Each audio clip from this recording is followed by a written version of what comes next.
जय जोहार भाई लोगों।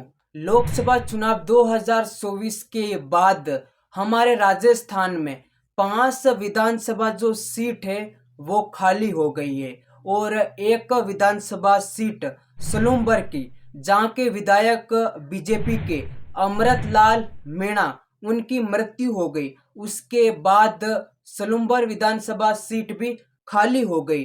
तो अभी के समय में हमारे राजस्थान में 6 विधानसभा सीट जो खाली हो गई है और इन 6 विधानसभा सीटों पर 2024 के नवंबर के महीने में उपचुनाव हो जाएगा। और इन 6 विधानसभा सीटों के नाम है, पहली है सोरासी, सलूम्बर, दौसा, झुंझुनू, देवली, उनियारा और खिनवसर।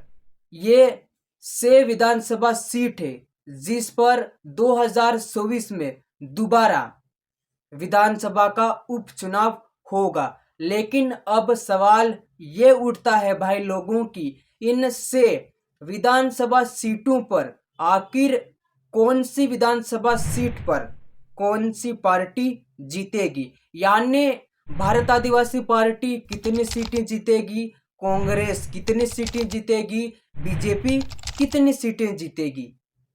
तो आज के इस वीडियो में हम ये जानते हैं कि राजस्थान के इन 6 विधानसभा सीटों में कौन सी पार्टी कितनी सीटें जीतेगी। तो आज के इस वीडियो में हम ये जानते हैं। देखो भाई लोगों, इस वीडियो में जो मैं बताऊंगा वो प्रूफ के साथ बताऊंगा और मैं जो भी बताऊंगा कि इस विधानसभा सीट पर ये वाली पार्टी जीतेगी तो फिक्स ये कन्फर्म हो जाएगा आने वाले समय में, जब उपचुनाव होगा रिजल्ट आएगा और वही पार्टी जीतेगी। यानी मैं जो भी बताऊंगा वो बातें 100 में से 80% सही साबित होगी। तो पहले बात करते हैं सोरासी विधानसभा सीट की। तो देखो भाई लोगों, जब तक राजकुमार रोत है तब तक सोरासी विधानसभा सीट को ना तो कांग्रेस जीत पाएगी ना बीजेपी जीत पाएगी, क्योंकि राजकुमार रोत जी जब तक है इस सीट को कोई दूसरी पार्टी नहीं जीत सकती। क्यों? क्योंकि 2018 से लेकर 2023 तक सोरासी विधानसभा सीट पर राजकुमार रोत जीतते आए हैं। यानी वहां की जो जनता है वो उसको ही वोट देगी जो राजकुमार रोत कहेंगे या बोलेंगे। अगर राजकुमार रोत ने बोला कि उस पार्टी को वोट देना सोरासी की जनता को, तो 100 में से 80% जनता उस पार्टी को ही वोट देगी। यानी सोरासी विधानसभा सीट को जब तक राजकुमार रोत थे ना कांग्रेस जीत पाएगी ना बीजेपी जीत पाएगी या ना फिर कोई अन्य पार्टी जीत पाएगी। क्योंकि 2023 में सोरासी विधानसभा सीट से राजकुमार रोत जी चुनाव लड़े थे। 1,11,000 से भी वोट आए थे और पूरे राजस्थान में दूसरे नंबर पर सबसे ज्यादा वोटों से जीतने वाले राजकुमार रोत थे, जो कि लगभग 70,000 वोटों से जीते थे। तो भाई लोगों, ये बात कन्फर्म हो गई कि जब तक राजकुमार रोत थे सोरासी विधानसभा सीट को कोई जीत नहीं पाएगा। यानी सोरासी विधानसभा सीट पर भारत आदिवासी पार्टी का कोई भी नेता ही चुनाव जीतेगा, ना कि कांग्रेस बीजेपी का कोई नेता चुनाव जीतेगा, है ना। तो ये बात कन्फर्म कर लो कि सोरासी विधानसभा सीट को भारत आदिवासी पार्टी जीतेगी।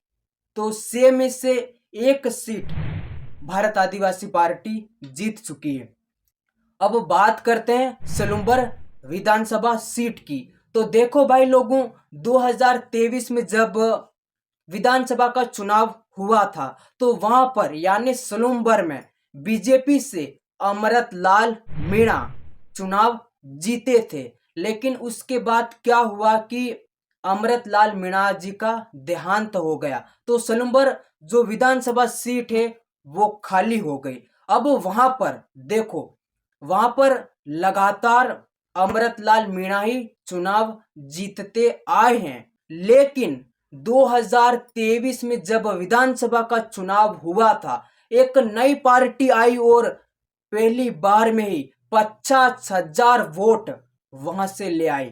मैं बात कर रहा हूं भारत आदिवासी पार्टी की, यानी नई पार्टी थी, नया विधायक था, फिर भी 50,000 वोट लाना ये एक बहुत बड़ी बात है। नई पार्टी, नया विधायक, यानी जीतूबाई कटारा, नई पार्टी भारत आदिवासी पार्टी, यानी नया विधायक, नई पार्टी, फिर भी 45 से 50,000 वोट लाना ये एक बहुत ही बड़ी बात है। इसीलिए सलूम्बर विधानसभा सीट पर भारत आदिवासी पार्टी जीत सकती है। अगर नहीं जीती तो दूसरे नंबर पर भी भारत आदिवासी पार्टी आएगी, ये कन्फर्म कर लो आप लोग, है ना भाई लोगों। अब बात करते हैं झुंझुनू विधानसभा सीट की। तो देखो भाई लोगों, 2023 विधानसभा चुनाव के परिणाम में यहाँ पर कांग्रेस से ब्रजेश सिंह ओला को 86,000 से भी ज्यादा वोट मिले थे और इन्होंने 28,000 से भी ज्यादा वोटों से बीजेपी के बबलू चौधरी को हराया था। यानी ये बात यहाँ पर कन्फर्म होती है कि यहाँ पर कांग्रेस ही चुनाव जीतेगी। अगर 2023 की तरह यहाँ की जनता ने कांग्रेस का साथ दिया तो। अब बात करते हैं दौसा विधानसभा सीट की। तो देखो भाई लोगों, 2023 विधानसभा चुनाव परिणाम में यहाँ पर कांग्रेस से मुरारी लाल मीणा को 98,000 से भी ज्यादा वोट मिले थे और इन्होंने 31,000 से भी ज्यादा वोटों से बीजेपी के शंकर लाल शर्मा को हराया था। यानी यहाँ पर भी ये बात कन्फर्म होती है कि 2024 उपचुनाव विधानसभा के यहाँ पर कांग्रेस ही जीतेगी। अगर 2023 की तरह दौसा की जनता ने कांग्रेस का साथ दिया तो, है ना, ये बात यहाँ पर कन्फर्म होती है ना भाई लोगों। अब बात करते हैं खिनवसर विधानसभा सीट की। तो यहाँ पर 2023 विधानसभा चुनाव परिणाम में यहाँ पर आरएलपी पार्टी से हनुमान बेनीवाल को 79,000 से भी ज्यादा वोट मिले थे और इन्होंने 2,000 से अधिक वोटों से बीजेपी के रेवत राम डांगा को हराया था। यानी यहाँ पर यह कन्फर्म होता है कि 2,000 वोट ज्यादा थोड़ी होते हैं, हाँ हार जीत ये करा सकते हैं, लेकिन यहाँ पर यह कन्फर्म होता है कि दोनों पार्टियों में आरएलपी और बीजेपी पार्टी, दोनों पार्टियों में कड़ा मुकाबला है, दोनों में से कोई एक ही जीतेगा।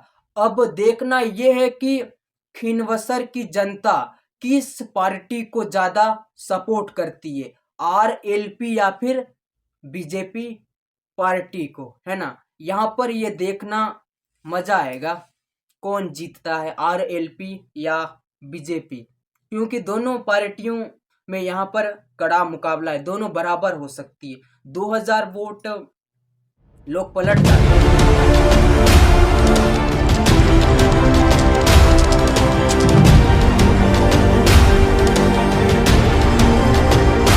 अब बात करते हैं देवली उनियारा विधानसभा सीट की। तो यहाँ पर भी 2023 विधानसभा चुनाव परिणाम में कांग्रेस से हरिश्चंद्र मीणा को 1,05,000 से भी ज्यादा वोट मिले थे और इन्होंने लगभग 19,000 से ज्यादा वोटों से बीजेपी के विजय बंसला को हराया था। यानी भाई लोगों, यहाँ पर भी ये बात कन्फर्म होती है कि उपचुनाव 2024 में कांग्रेस ही जीतेगी। भाई लोगों, इस वीडियो में मैंने प्रूफ के साथ आपको ये बताया कि राजस्थान की ये जो 6 विधानसभा सीट है जहां पर अभी उपचुनाव होगा 2024 में, तो कितनी सीटें भारत आदिवासी पार्टी जीतेगी, कांग्रेस जीतेगी और कितने बीजेपी जीतेगी, ये मैंने प्रूफ के साथ आपको बताया। अब आपका अनुमान क्या है, इन 6 विधानसभा सीटों पर कितनी सीटें कौन सी पार्टी जीतेगी? आप कमेंट करके बताना। बाकी इस वीडियो में इतना सा ही भाई लोगों, मिलते हैं अगले वीडियो में। और हाँ भाई लोगों, अभी तक आपने इस वीडियो को लाइक नहीं किया हो तो कर देना, और चैनल पर नए हो तो सब्सक्राइब कर देना और एक कमेंट कर देना। और हाँ, ये बताना कि आप ये वीडियो कहाँ से देख रहे हो। बाकी इस वीडियो में इतना सा ही, मिलते हैं अगले वीडियो में। तब तक के लिए जय हिंद, जय जोहार, जय आदिवासी, आप सबकी जय और धन्यवाद। Thank you.